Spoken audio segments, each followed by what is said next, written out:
The magic trick conundrum. A quote from the film The Prestige, the character John Cutter. Every magic trick consists of 3 parts or acts. The first part is called the pledge.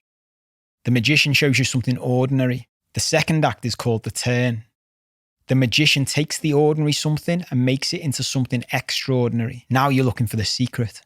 But you won't find it because, of course, you're not really looking. You don't really want to work it out. You want to be fooled. That's why every magic trick has a third act. The hardest part. The part we call the prestige. Do you like magic?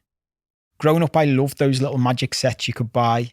I remember showing my grandparents tricks and them reacting like I was David Copperfield making the Statue of Liberty disappear. I loved seeing their reaction and carried an interest in all things magic from then on. In my teenage years, American magician David Blaine hit the big time with his street magic show, which led to me and a friend deciding to find out how to do the grown-up tricks in his set that were blowing the minds of people around the world, as well as learning at a relatively early age a stereotypical difference between British and American people. When Blaine bit a coin in half and spat it back together, the Americans he performed it to on camera put their hands to the side of their heads and screamed as though they'd just seen a real-life ghost. Some of them fainted, others pissed their pants. British people I showed the same trick to just sort of went, yeah, it's good that, yeah. I discovered the way around this, aside from moving to the United States, was only to perform to British people after 2 a.m. when they'd been drinking alcohol for at least 6 hours. It turns out drunk British people react to street magic just like sober Americans. It resulted in me showing tricks to people after nights out in Liverpool city centre and receiving reactions close to the ones my grandparents were so generous with when I was a kid.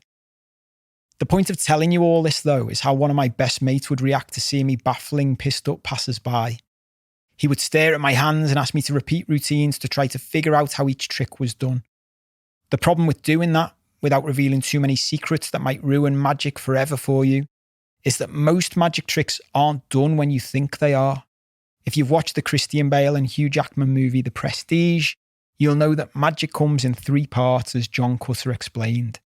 The issue for most people trying to figure out how a trick is done is that the part they stare at most is the prestige, the last of the 3 parts. The issue is the prestige is usually just a performance. It's what separates the great magicians from the rest. Most professionals can do the tricks, but the very special ones present them in a way that blow your mind. The mind-blowing part takes our attention when the magic was often done long before we were really watching. On some occasions, the real trick was done days, weeks, or years earlier, which is where the similarities with our lives come in. We've been trained through our days on earth to look at symptoms. We stare at the problems as they present themselves and think we're working on figuring out how to solve them. But the problem is, just like a magic trick, we're usually just looking at the prestige. We're usually looking at the presentation of something that really started decades ago, which is why we can't figure out the puzzle or resolve the challenge no matter what we do. We're staring at the magician's hands when we should really be looking at what he was doing before he came into the theatre. The question we have to ask ourselves is, do we really want to know the root of the problem, or do we want to continue to be fooled? An untidy table of love. To make more sense of all this, here's an example from my life of what I've just described. In my longest romantic relationship, which culminated in a 6-year marriage, a long-standing issue between my partner and I was how untidy she was in comparison to me.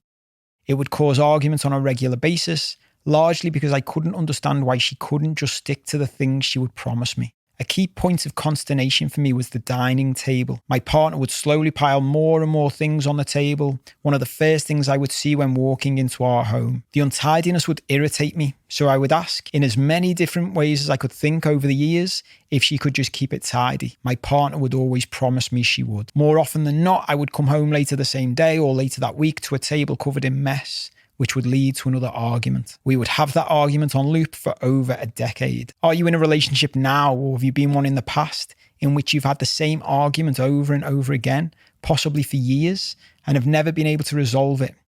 Or do you have the same issue with an employee, a boss, a friend, a child, or other family member?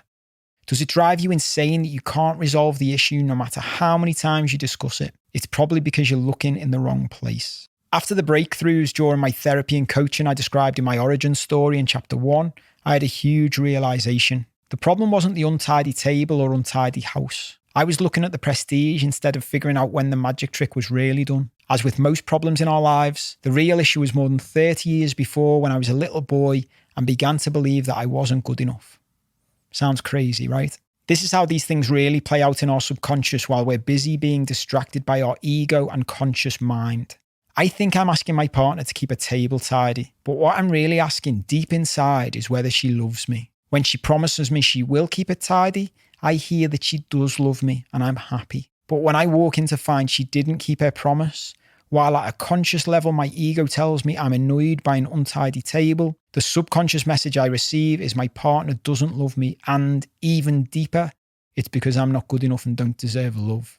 I appreciate this might sound insane at first glance, but if you're prepared to sit with each of the problems you face in life and keep working through them to find the real root cause, I'd place a large bet that you'll find a similar thing, but only if you're prepared to be honest with yourself and keep digging beyond the stories you've believed for years, and do so with a completely open mind. The vast majority of all our problems go back to our childhoods, to traumas, programming experiences, and ultimately the belief that we're not good enough. The upside of that: repair your own self-worth, understand you are good enough as you are, with all of your darkness and light, and your problems slowly drift away. In my own life, I've largely cured depression, suicidal thoughts, a reliance on alcohol, an addiction to stress and attention, a brain that wouldn't shut up, deep insecurities, the need to be praised for everything I do, and countless other things. I even discovered that another unintended bonus of the work is I can now follow my favourite football team in a calmer way,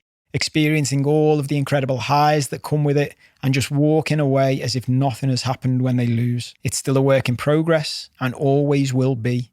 But for the most part, my self-worth is no longer attached to the outside world. All the people and events that previously affected me in damaging ways don't anymore. It really is like real life magic.